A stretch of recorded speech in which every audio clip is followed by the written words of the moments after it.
Muy bien, para seguir con las presentaciones que estábamos trabajando, ya recorrimos capítulo 4, 5, 6, tocamos algunos temas referidos a planificación, planificación de riesgos, objetivos y las matrices que se llevan. Se va a subir en la carpeta compartida un ejemplo de matriz de riesgo para que puedan visualizar y también una matriz de objetivo. Algo significativo, ahora vamos a verlo un poquito en unos detalles, pero esa matriz que se va a subir, ustedes van a poder ver una columna, la primera columna, que habla acerca de las áreas que están vinculadas a la organización. Por norma necesitamos destacar las áreas, asociadas a las áreas, las actividades que están sujetas a riesgos, ¿tá? Riesgo de proceso, que puede salir mal, que puede tener un desvío, como analizábamos anteriormente. Y ahí a continuación se hace entonces el análisis de severidad y probabilidad con un resultado y medida de control. Tal cual como si fuera una matriz hiper de identificación de peligro y evaluación de riesgos, un tema de seguridad y salud, tal cual eso haríamos una para análisis de riesgo. Pero bueno, yo acá les dejo un link también que es muy interesante la presentación, abarca todo un sistema de gestión, entonces es bueno como apoyo. Ahora, vamos a ver del capítulo 9 algunas breves referencias. Esto ya les digo, está enfocado en 9001, pero en el caso de 14 y 45 que vamos a comparar en las próximas presentaciones, lo que es capítulo 4, capítulo 5, capítulo 6 es igual. ¿Tá? Acuérdense cuando hablábamos inicialmente de que el sistema de gestión a través de la ISO estableció normas con una estructura, le dice la ISO, una estructura de alto nivel. Y eso se refiere a las características de los requisitos y los capítulos que tiene. Entonces es muy interesante ver que la intención de la ISO con estas normas, estas nuevas versiones, es integrar de tal manera que aún los capítulos sean iguales y los requisitos sean iguales. Lo único que hay que amoldar los requisitos al enfoque o a la directriz que estamos trabajando, si es de calidad, si es de medio ambiente, si es de seguridad y salud, si es de seguridad informática, si es de gestión de activos, ¿ah? Gestión de la energía, etcétera. ¿Sí? Pero bueno, como referencia nomás. Capítulo 6, en planificación, para retomarlo, antes de continuar con el 7, 8 y 9, hablamos de, primer punto, 6.1, acciones para abordar riesgos y oportunidades, como le mencionaba. Acá, importante, la organización debe planificar las acciones para abordar estos riesgos y oportunidades, o sea, acciones en la matriz, podemos marcar el espacio como si fuera la identificación de peligro y evaluación de riesgos, el espacio de la columna para medidas de control, control operacional o medidas de control administrativas. Integrar e implementar acciones en sus procesos y evaluar la eficacia de estas acciones. Va a ser fundamental en esta matriz, que ustedes la van a ver en la que voy a subir, es que haya una columna o un ítem para decir, ¿fue eficaz las medidas de control que puse para ese riesgo? ¿Han sido eficaces? ¿En el tiempo han demostrado que no se ha presentado o que la ocurrencia, la probabilidad está controlada? ¿Sí? Con respecto al 6.2, como para destacar algo más de la matriz de objetivos y que van a poder acceder ahí en el compartido, acá fundamental el último recuadro. Ya lo habíamos visto en la norma, que yo lo había compartido en referencia al 6.2, objetivos de la calidad de la planificación para lograrlos. Si hablamos de otras normas, como vamos a ver 14 y 45, el enfoque es el mismo, objetivos de la gestión mental, objetivos de la seguridad y salud ocupacional, es para la planificación de lograrlos.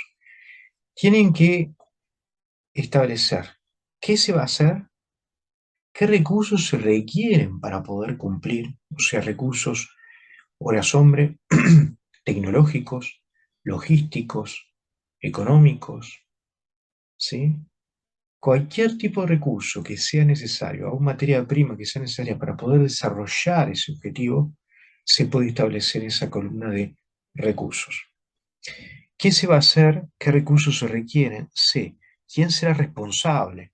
Siempre en un ciclo de mejora continua, siempre en una matriz de un sistema de gestión de calidad o un sistema de gestión integrado, debe establecerse responsabilidades.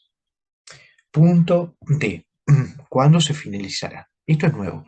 En las versiones anteriores no estaban en la 9001 ni en las otras normas.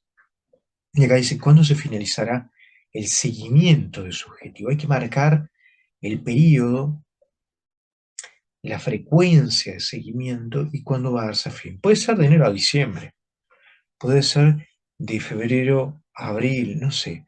Depende del objetivo y depende de la organización lo que marque para tal o cual objetivo.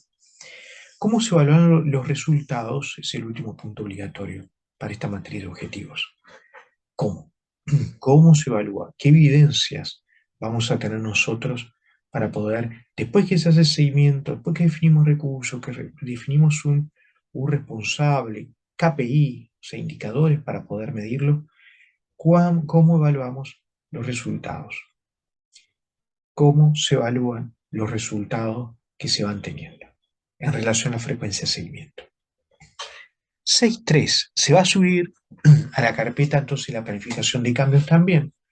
Y ustedes van a ver que como se marca en este último recuadro, hay algunos puntos fundamentales a destacar y lo van a ver en esa matriz que voy a subir. El propósito de los cambios y sus consecuencias. La integridad del sistema de gestión. Cómo está integrada las normas. O qué enfoque puede tener ese cambio para el sistema de gestión integrado. La disponibilidad de recursos. ¿Qué recursos van a estar implicados? Tal cual como decíamos en la matriz de objetivos. Y la asignación o resignación de responsabilidad y autoridades. Como todo lo que yo les decía, siempre va a haber una columna que marque responsabilidades. Y también me animo a decir que debe haber una columna para poder expresar la dirección necesaria o el seguimiento que se va a hacer para lograr ese objetivo, en el caso de la planificación y el logro de un cambio. Ustedes van a ver en la matriz que se subió para la planificación del cambio, consta de dos pestañas. Una donde se marcan estos ítems que recién estaba mencionando, en la planificación del cambio, los recursos, el impacto, los responsables, algunos aspectos documentales que pueden estar implicados, partes de interés que están implicadas, y una segunda pestaña que tiene que ver con el cronograma en función a esos cambios.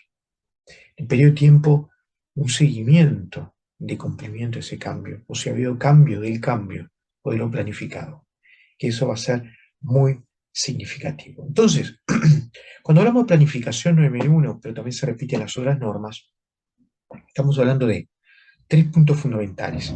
Acciones, o sea, planificar acciones para abordar riesgos y oportunidades. Segundo, planificación de objetivos.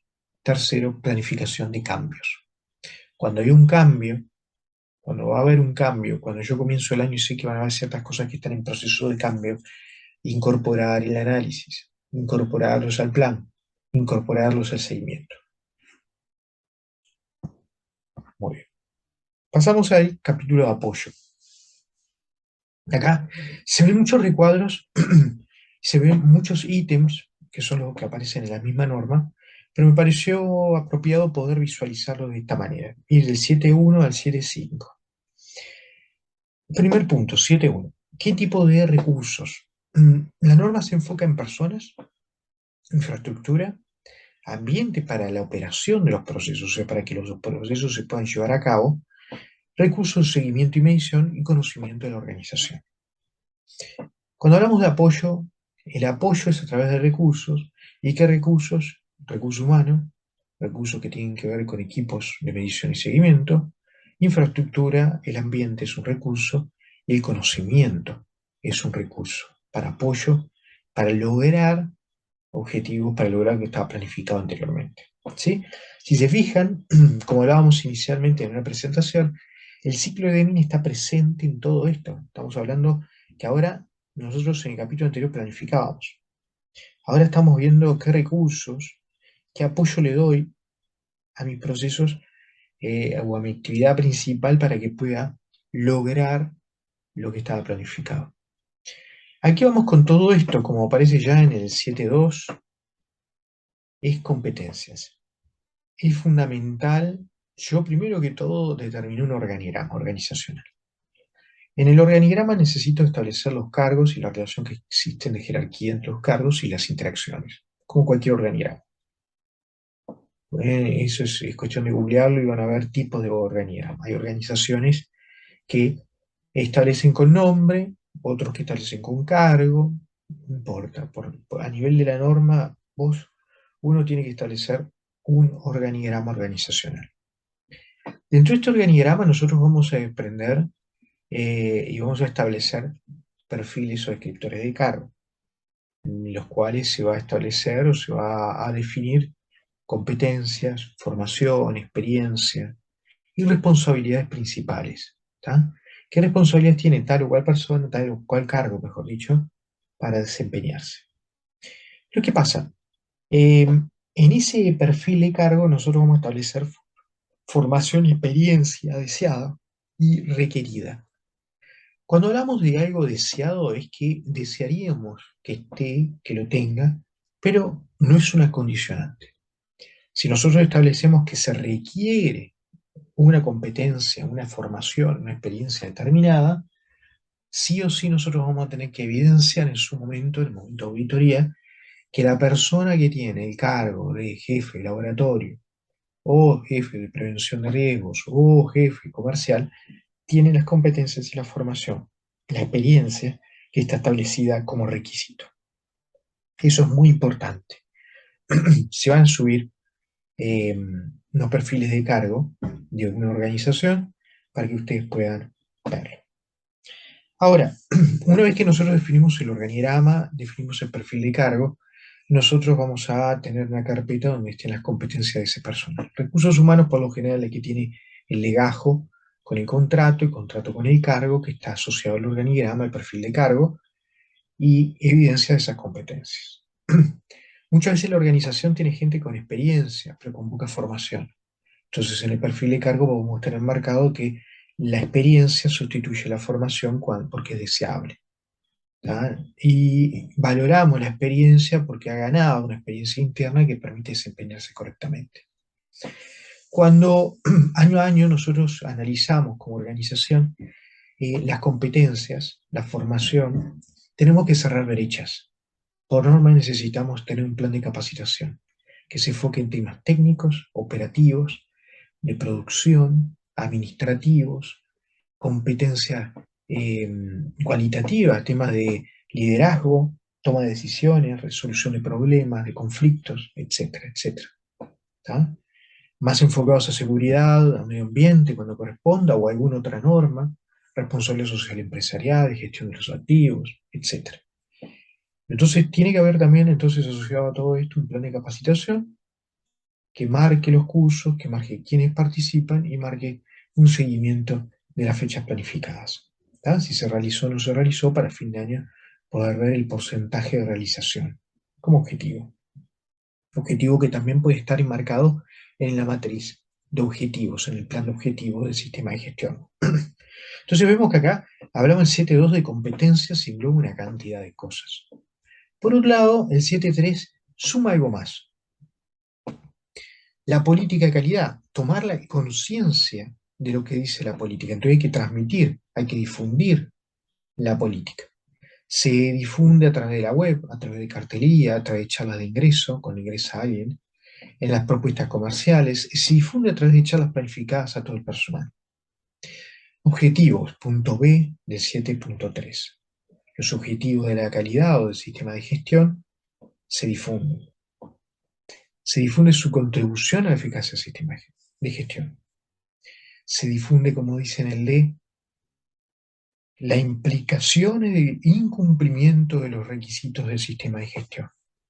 O sea, importante, ¿qué pasa si yo no logro o yo incumplo cosas? ¿Qué consecuencias, qué implicancias lleva para el resultado final? Así que es muy importante el 7.3 conectado con las competencias y los recursos generales que se marcan de personas, infraestructura, ambiente, seguimiento, medición y conocimiento de la organización. Cuando hablamos de 7.3, toma de conciencia, lo relacionamos mucho con lo que es conocimiento de la organización. Guardo conocimiento de mi organización a través de las discusiones, a través de las presentaciones que voy teniendo, de las campañas. Todo eso debe estar en un espacio, una carpeta de conocimiento de la organización. Pero ¿qué pasa? Además de tomar conciencia, de difundir, de tener un plan de capacitación, de fortalecer y cerrar brechas, el 7.4 nos dice comunicación. Yo voy a subirles un procedimiento tipo de comunicación y van a ver que en ese procedimiento hay un recuadro. Y en ese recuadro se dice qué comunicar, cuándo comunicar, a quién comunicar, cómo comunicar y quién comunica. La organización tiene que marcar estos puntos obligatoriamente y establecer en la línea interna o externa, desde la organización, en la interna de la organización, o de la organización a la externa, para responder, por ejemplo, a un cliente por diferentes observaciones de producción o de la prestación de servicio, establecer qué comunica, cuándo comunica, a quién comunica, cómo comunica y quién comunica. Por último, y no menos importante, porque esto también está en todo sistema de gestión, 1445 también podemos agregarlo, es el 7.5, información documentada. Y con respecto a este punto, es muy particular lo que ha pasado en los sistemas de gestión, es muy particular porque, y especialmente en Chile, he observado que hay una tendencia tremenda a la formalización de cosas que a uno le parece con respecto a la documentación, porque lo vienen en una organización tal o cual y lo establecen como norma fija para todo sistema de gestión. Hoy en día, cuando hablamos acerca de creación y actualización de documentos, es establecer en un procedimiento de control documental, voy a subir una muestra, lo importante de decir cómo se crea el documento, qué etapas hay para actualizarlo, a quién se le comunica, dónde se guarda la versión no vigente, dónde se sube. La organización debe establecerse cómo, dónde se sube la documentación vigente y cómo está identificada en una lista maestra de documentos, que ese documento con versión 2 o 3 es el aprobado, es el último y el vigente. ¿Cómo se crea un documento? ¿Tiene un encabezado? Sí o no, depende de la organización. ¿Tiene solo el título, un logo y un código? ¿Un código rebuscado con una versión y una fecha para identificar el cambio? ¿O no lleva código? Todo eso lo establece la organización, no es algo preestablecido o obligatorio para poder, no. Establece cómo se crea, cómo se actualiza. Y en el segundo punto de este 7.5, cuando dice control de información documentada, el tener un código, una versión y una fecha de aprobación permite tener un poco de control de la información que está documentada. Pero algo particular de todo esto es que no hay una norma única para poder establecer un código o un seguimiento. Lo que sí la organización dice que va a hacer es lo que tiene que hacer. Entonces de ahí parte todo el dilema. Me pasó en una organización hace poco, algunas semanas, de un jefe de una oficina que yo le mandé una documentación para revisar, unos 5 documentos técnicos, bien técnicos, y esta persona al cabo de una semana me devuelve los 5 o 6 documentos, con algunos puntos para aclarar en lo que tiene que ver con lo técnico, perfecto, identificado para poder pasarlo a la área de operaciones para que puedan revisarlo y así cerrar con el proceso de revisión, ¿tá? Para ya después aprobarlo. Pero de repente me hace el comentario de poder agregarle un código, un agregado al código, porque así va a ser más fácil poder ubicar el documento, porque así va a ser más fácil cuando se tuvieran más documentos poder encontrarlo, etc. A ver, no voy a comentar cuál fue mi respuesta, pero a ver, primero, los documentos, si tienen un código o el nombre solamente con la versión y están subidos en un listado con el nombre o están en un listado donde digitalmente en un site se puede entrar y ver el nombre con la versión, ya es información suficiente como para ubicarlo. Ya no necesitas un código para poder entender de qué se trata si tiene el nombre que identifica de qué se trata. Segundo, el buscar y rebuscar un cambio a documentos que ya están establecidos hay que tener mucho cuidado porque un sistema de gestión tiene, como yo le acerqué a esta persona, 5 o 6 documentos, tiene 20, 25, 30 de diferentes áreas y están todos compaginados bajo un estándar en el procedimiento de control de documento que establece como dice acá el 7.5, cómo se crean, cómo se actualizan, cómo se cambian, cómo se controla la información documentada. Entonces, es muy importante no hacer un cambio en un área o sugerir un cambio que pueda repercutir en más cambios cuando el tiempo es reducido, cuando hay otras prioridades, etc. Es como un consejo. Dentro de lo que es el control de información documentada, también es fundamental establecer un control en ese procedimiento de control documental de los registros, de los formatos, de los formularios, cómo se actualizan, dónde se suben, dónde se referencian, y qué pasa cuando se ven obsoletos o con versiones antiguas. También algo importante para establecer en la 9001 especialmente, dentro del punto de control de información documentada, es qué vamos a hacer con la documentación externa. Hay que tener mucho cuidado, prestar mucha atención con respecto a esa documentación externa que entra en mi organización y que me sirve para mis procesos, o normativas legales que impactan en mis procesos, etc. Si estoy en un laboratorio, hay normas que aplican los procesos de laboratorio. Si estoy trabajando con láminas de acero, hay una norma STM adaptada a esos procesos. Y así con cada uno de los rubros que uno puede encontrarse, siempre hay alguna normativa, alguna especificación que está documentada y que se debe de controlar también. Listar, identificar y saber si estoy trabajando con las versiones últimas. Sería interesante pensar qué tipo de, si estoy trabajando en un laboratorio, si estoy trabajando en prevención, si estoy trabajando en una producción de metal, no sé, una pesquera, etcétera, qué documentos yo debo controlar y son externos, qué documentos vienen del cliente, qué documentos son reglamentarios, etcétera. Todo eso debe estar dentro del procedimiento de control documentado, como yo les voy a subir un ejemplo, que quizás están familiarizados, pero para que puedan visualizar estos puntos de control, de creación, de actualización.